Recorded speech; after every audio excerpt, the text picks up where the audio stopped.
Hello, my most amazing artists. Oh, hang on a second. I forgot something very important. Hang on.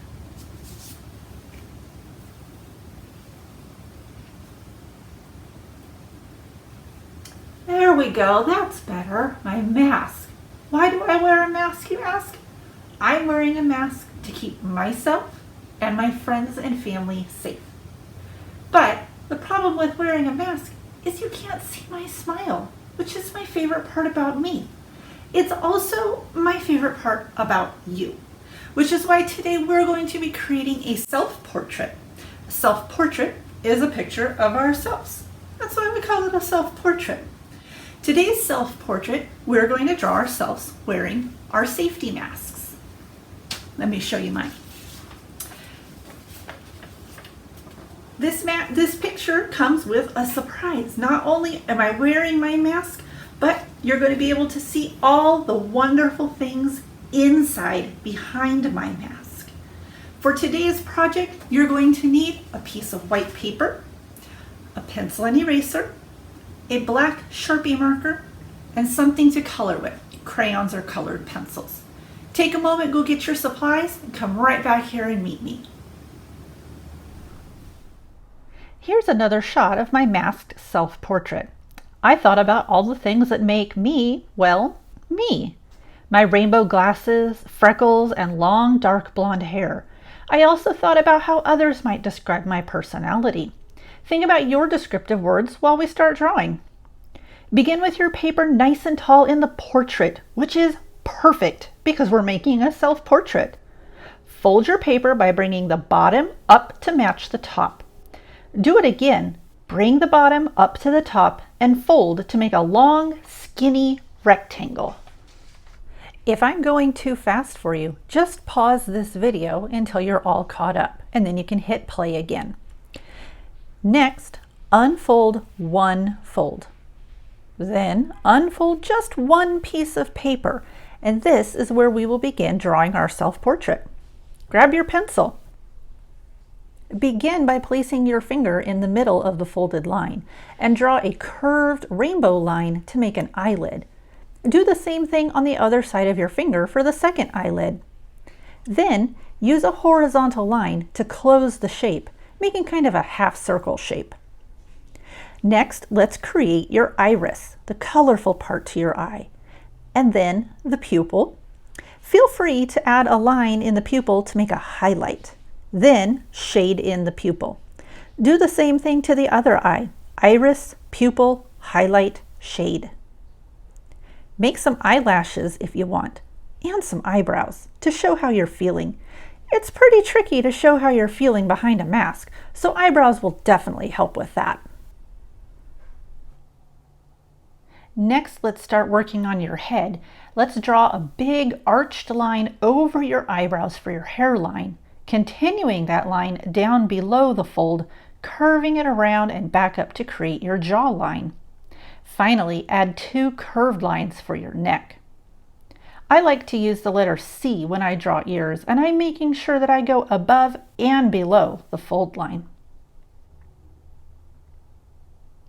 Below the fold, draw one more arched line going from one side of your face to the other to make the top of your mask. This is the part where I'm required to take a little break to scratch my cat.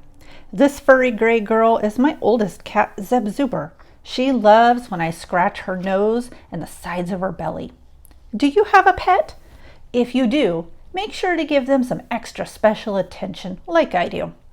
All right, Zeb, we have to get back to our self-portraits now. Time for you to get going. Come on, girl, off the table. All right, let's draw our hair. Think about the texture of your hair. Maybe you have a wavy texture hair or a spiky texture hair. Draw that and any hairstyle you might want to add.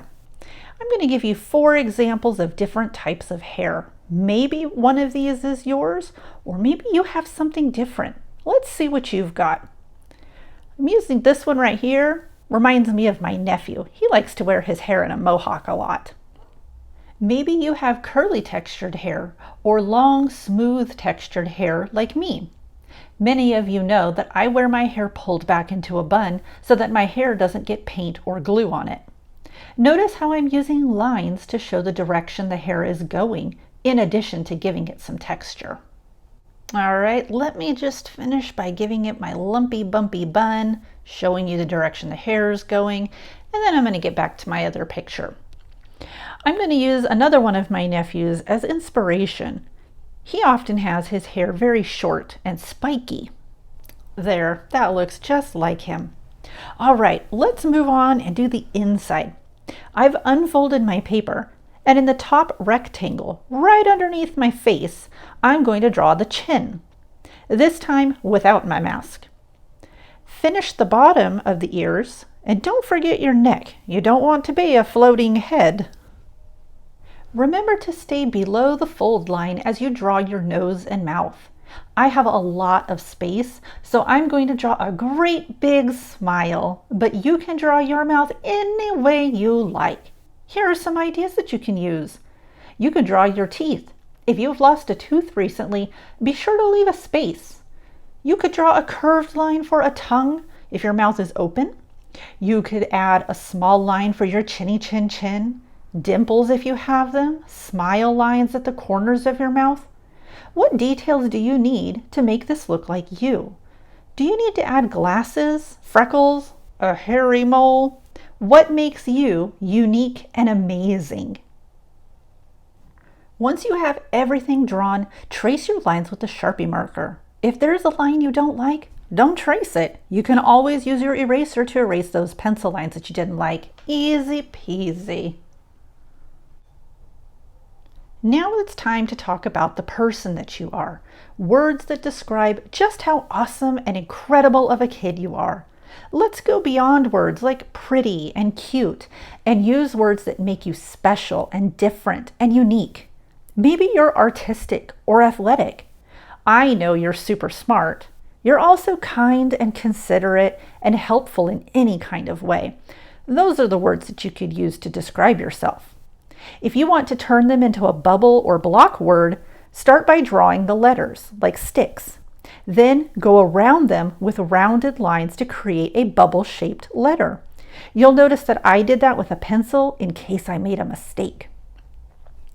In the empty spaces between the words, you can draw different kinds of designs, patterns, whatever you feel like. If you're stumped for a word, you can always ask a friend or family member. I'm sure they'd help you out. Remember, any empty space around your words, fill them in with little decorations and designs.